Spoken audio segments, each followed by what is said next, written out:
Hey everybody, what is going on? Serial Overdrive here, and today I'm playing the game Rust. What I'm going to be doing today is showing you guys how to get started in Rust, so if you're a beginner, this is hopefully the perfect video for you. So what's going to happen is you had a wild night out, you got a little too drunk, and then you went for a swim. You washed up on this island, you're naked, afraid, everybody wants to kill you, and you got to start from scratch, okay? So that's the setting. Let's jump into the game. So as far as the game goes, you're going to want to set up a base. That's sort of the thing that every initial player needs to do. And to find that place, you want to open your map, and you want to find a good place to set up your base. Once you're done looking at the map, you're going to want to look around and take in your surroundings. You're going to wake up on a beach. There's probably going to be some other naked avatars laying around you. In this game, every avatar is persistent. So they're online even if they're not really there, so you're gonna see them sleeping. Go over to those people and check out their inventory. You never know what they're gonna have. In this case, this dude had a really cool rock, so guess what I did? I switched it out with mine. The reason I did that is because his rock is a pumpkin. It looks really cool and takes 10 seconds to do.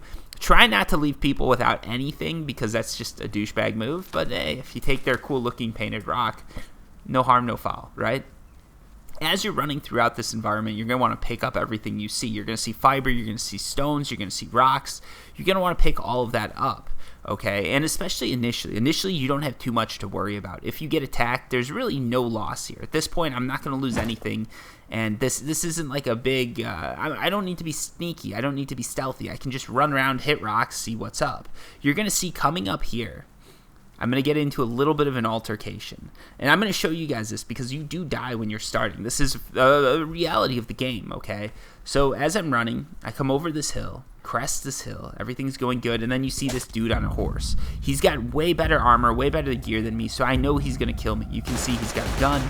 I'm trying to tell him, hey, be okay, like that crouching does that. You see he stabs me, he's coming in, coming around, and I got lucky here. This auto turret, you've always got to watch for those. Those things can shoot you, they can kill you. It didn't kill him. If it had, I would have probably gone for the loot, but it didn't kill him, okay? So, he thought that was probably my turret, and he sort of backed off and just ran away because I'm naked. He knows I don't have too much on me probably, and he doesn't really care that much. So he runs off. I run off in the opposite direction. Anytime you run into someone in Rust, keep in mind that they could be tailing you. They could be watching you. They might come back to collect resources from you.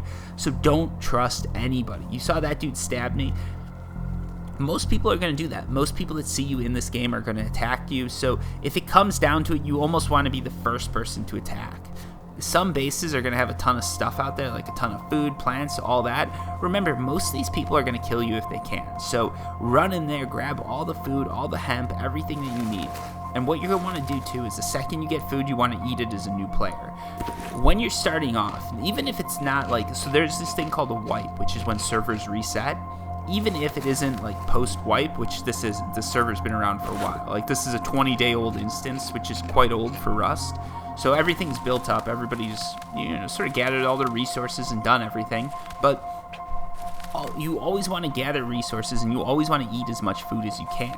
The reason behind this is if your HP is 100, most players starting out are not going to have that 100 HP. So if someone attacks you and all they've got is their rock and you've got your rock, you're gonna win out because you've got more HP. Also, first things first, once you get that cloth is very important. That hemp cloth is very important as a beginner. You want to first things first build a sleeping bag. I didn't do this in the right order, so I canceled it out. You want to build a sleeping bag, and then you want to build some clothes. The sleeping bag is like a save point, right? If you get decently far inland, you want to lay down a sleeping bag so you can spawn at the same place. Once your sleeping bag's laid down and you have a place to sort of work from, now it comes time for the hard part. You've basically got to go out and just start mining resources. You want to look for wood and you want to look for stone. Those are the two main resources that you're going to need to mine. And while you're out there attacking trees and hitting rocks, I'd recommend looking for barrels too. These barrels are going to contain some cool loot that is either going to help you mid-game or might even boost your game early on. So some of the loot that these things could contain is they might have scrap, they might have armor, they might have weapons, and they might have blueprints, all of which are going to help you. But be warned, if you do hear that ticking sound, that means there's radiation nearby. Backtrack your steps and get out of there because radiation kills. And once you've got enough stone and wood, you're going to want to build two things. You're going to want to build a stone pickaxe and a stone hatchet. These are going to help you cut down trees and mine stones a lot faster. Once you've assaulted enough trees to have about 1,200, 1,300 wood, I'd recommend building 3 things: a tool cupboard, a hammer, and a blueprint. These are going to be used to construct your first house. Also, building them early means that if another player attacks you, they're not going to get your wood, and they're a little bit more likely to revive you because it's sort of obvious that you're a new player. So now that we've covered resource gathering and all that sort of boring bullshit, let's jump into the exciting stuff, okay? Now it's time to build a home. Your character's probably looking pretty OP. Your inventory's filled. You've probably got some armor. If you get the chance, I'd definitely build yourself armor that's going to protect you. You probably got a bow and arrow. Build that to, again, kill people, or maybe you're going to get a chance to kill some animals. We're going to go into that later.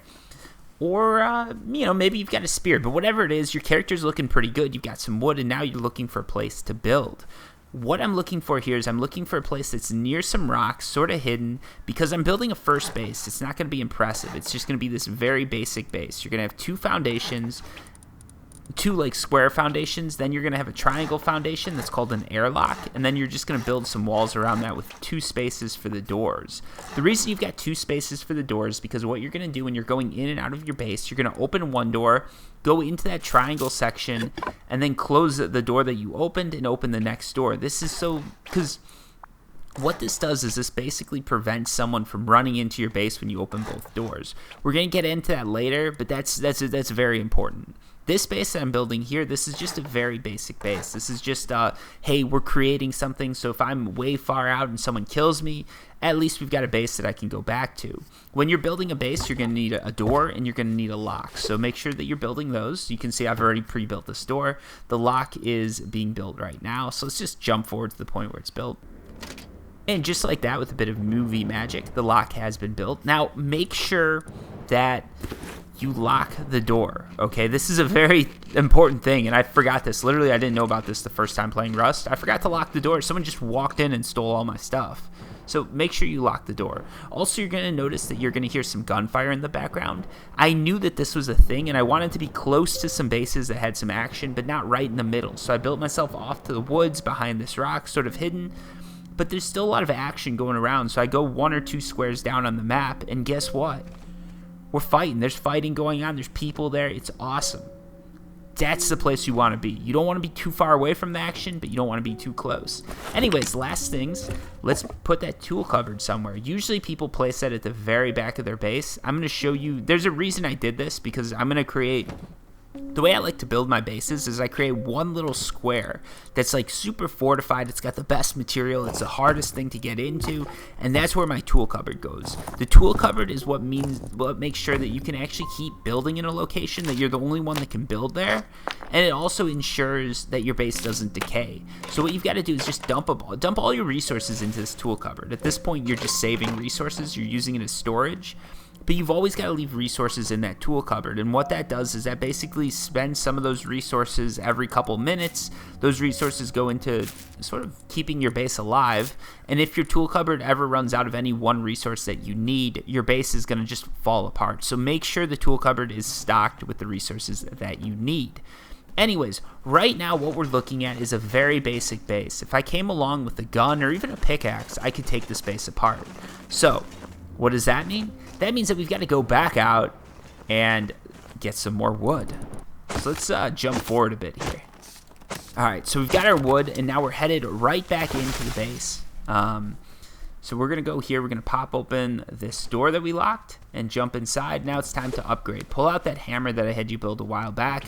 Back click on the boards, and now you can just upgrade them. I'm upgrading to wood. The reason I'm doing this is, well, wood is still pretty easy to break through. People can do it with a flamethrower. It's just a little bit harder. We're not going to have any dude with a rock coming in and breaking into our base now.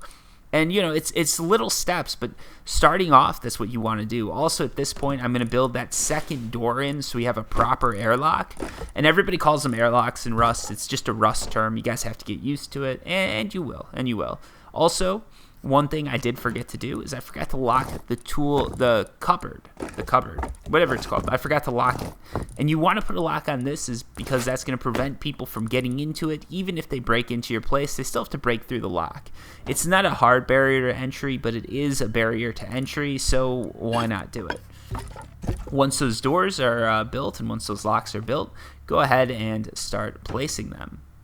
So now you can see the door is built. So what's going to happen? You open this door, this like final door that I went through. You're going to open this next door after that door is closed, and that ensures that even if someone's sitting at your base and they kill you as you exit, they can't get into your base. That's super important.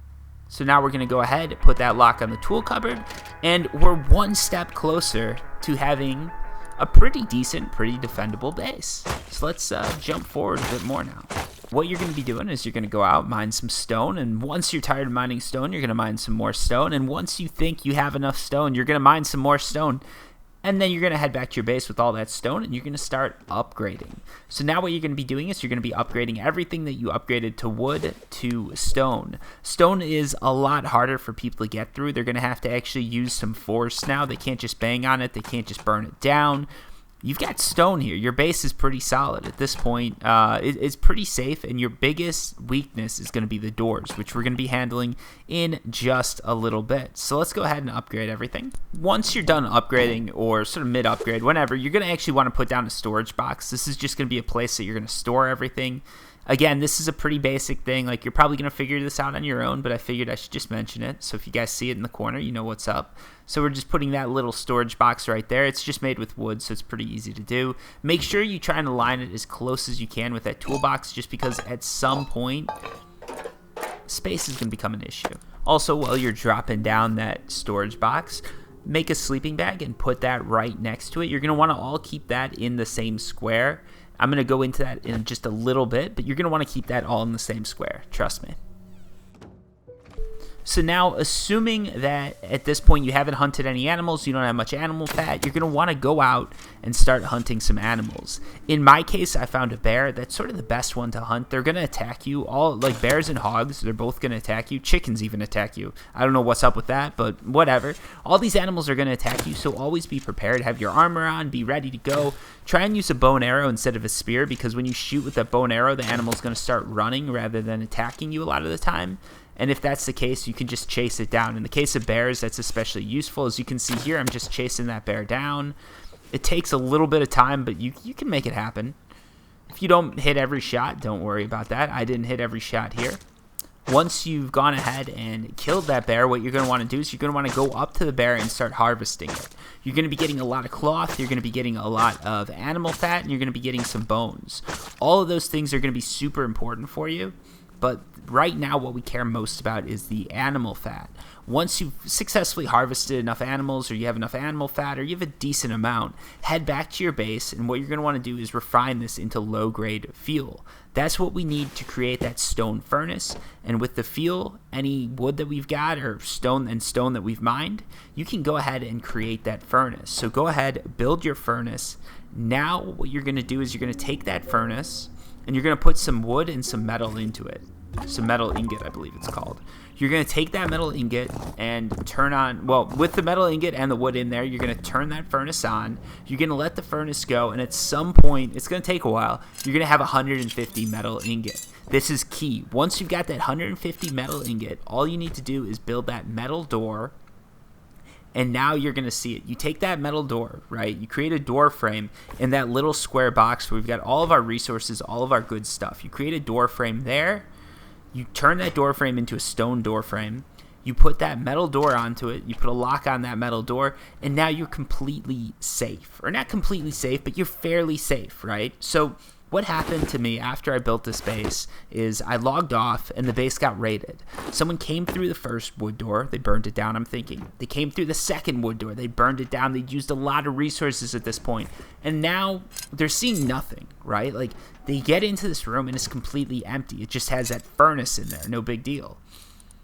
They see nothing and they're like, what the hell? They see a metal door in front of them, and that metal door is extremely costly to knock down, and they know there's probably not much on the other side because they can see what I've got at this point, so they don't bother coming in. They don't bother going after me, and that is sort of the key, right? You want to create a base that's fairly defensible, fairly sturdy, fairly hard to get into, and that metal door on that inside, that ensures that people who initially break into it, they just can't get past that final step, and that's going to give you just a little bit of peace of mind. So I recommend doing it that way, and that's it, guys. You're introduced to Rust. You're ready to go. You're ready to play. Hopefully you guys don't get killed, and remember, trust no one, harvest everything, and have fun. And if you guys like this video, please feel free to leave a like, leave a comment. If you've got any constructive criticism, I actually welcome those comments too.